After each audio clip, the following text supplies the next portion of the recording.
Good morning, students.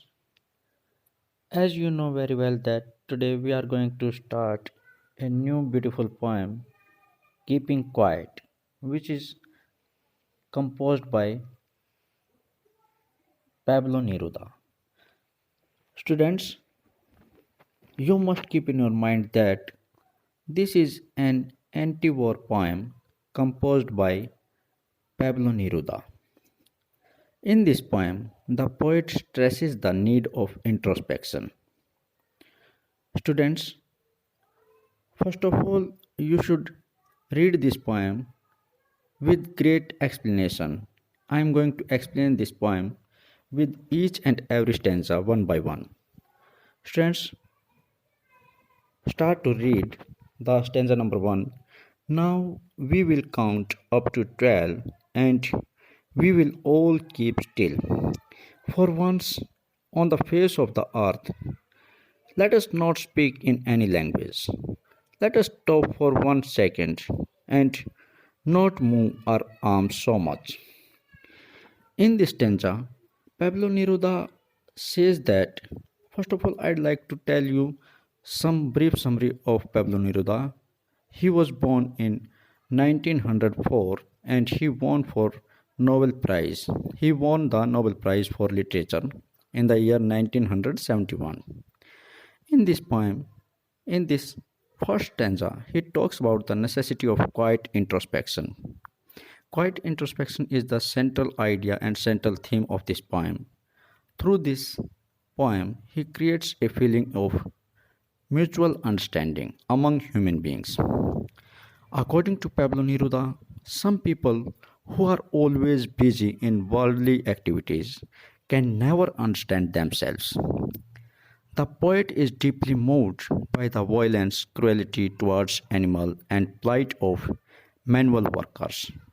The poet suggests that we will all should have to suspend our duty, suspend our worldly activities for some times. The poet starts counting up to 12 and we should keep quiet till then. Now come to the second stanza. It would be an exotic moment without rush, without engines. We would all be together in a sudden strangeness.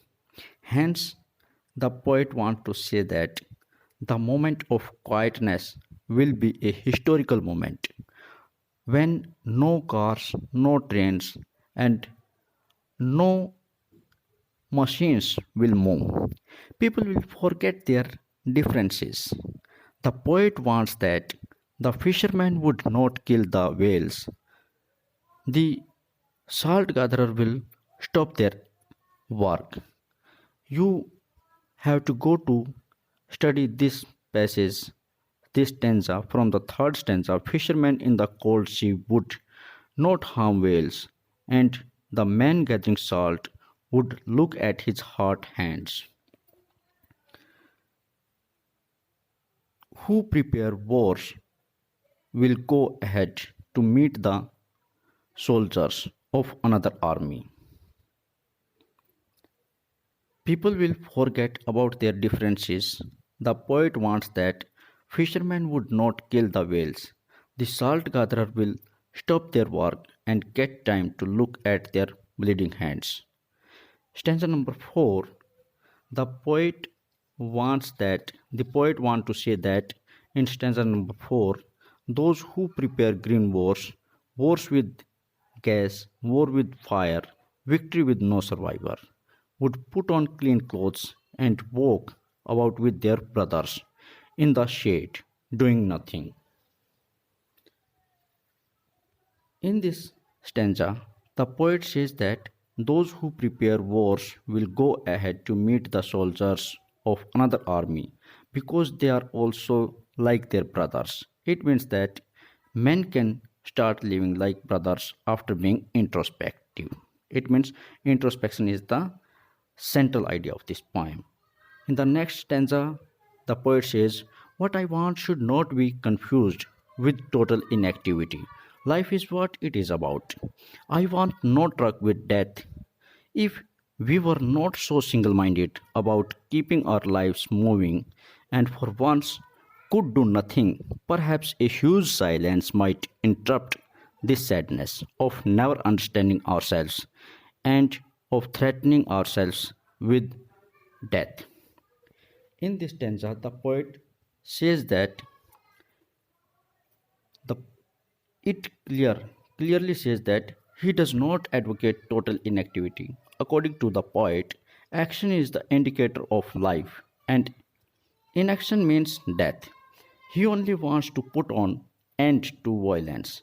He says that if people can spare some time to rise above the race of power and wealth, they will gain a lot. In the last stanza, the poet says that perhaps the earth can teach us as when everything seems dead and later proves to be alive. Now I'll count up to 12 and you keep quiet and I'll go. In this stanza, the poet says that if people make quiet introspection, this activity will create some interest in the activity of life. Stillness and silence have many benefits. So the poet urges again in the end to keep quiet till he counts 12. Hence, we can safely conclude that the poet gives a message of universal brotherhood and peace.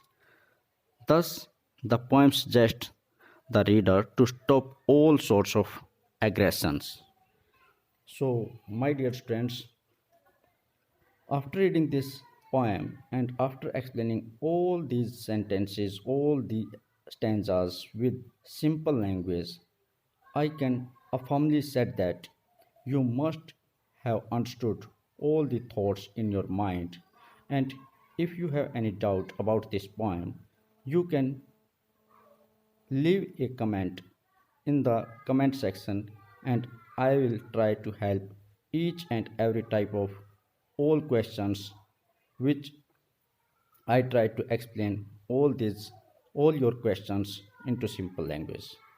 If you have liked the video, please press the like button, and if you want to share this knowledge, you can share this video from your near dear students, near dear friends. So I always says that if you have any problem, then comment me, and if you understand it, then share your knowledge to other students also. Thank you students, you have watched this video and you are going to read a lot of new videos also. Thank you all to watching this video. Bye bye.